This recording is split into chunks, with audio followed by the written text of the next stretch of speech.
We have more now from last week's supply-demand report from the U.S. Department of Agriculture. It sets up a scenario where weather trends will drive the market for corn this summer, and wheat prices are projected to hit a record. Market to Market's Mark Pearson reports.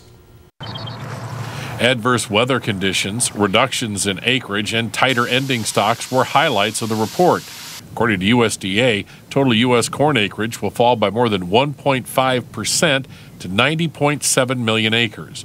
The number reflects the corn acres lost to flooding in the Ohio and Mississippi River valleys. Officials left the average yield unchanged at 158.7 bushels per acre. If realized, that would result in record corn production of 13.2 billion bushels. Already tight old crop numbers remained unchanged, while new crop ending stocks fell by more than 20% to 695 million bushels. USDA's projection for the average price was $6.50 per bushel. Guesstimates for planted soybean acreage were unchanged, with the harvest projected at 3.3 billion bushels. That would be the second highest soybean crop on record, but unlike corn, the bumper crop is offset by an increase in ending stocks due to decreased Chinese demand. According to USDA, soybean ending stocks increased nearly 20% to 190 million bushels, and analysts peg the average soybean price at $14.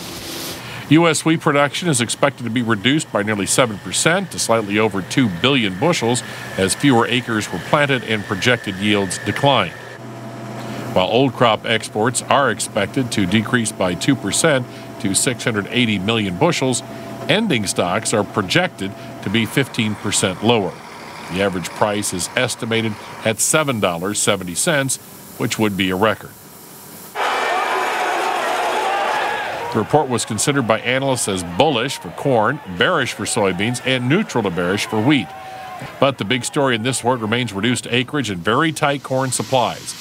In its latest estimates, USDA predicted a corn stocks-to-use ratio of just 5%. And with the U.S. crop in its infancy, weather concerns and investor positioning is expected to influence the market in the days ahead.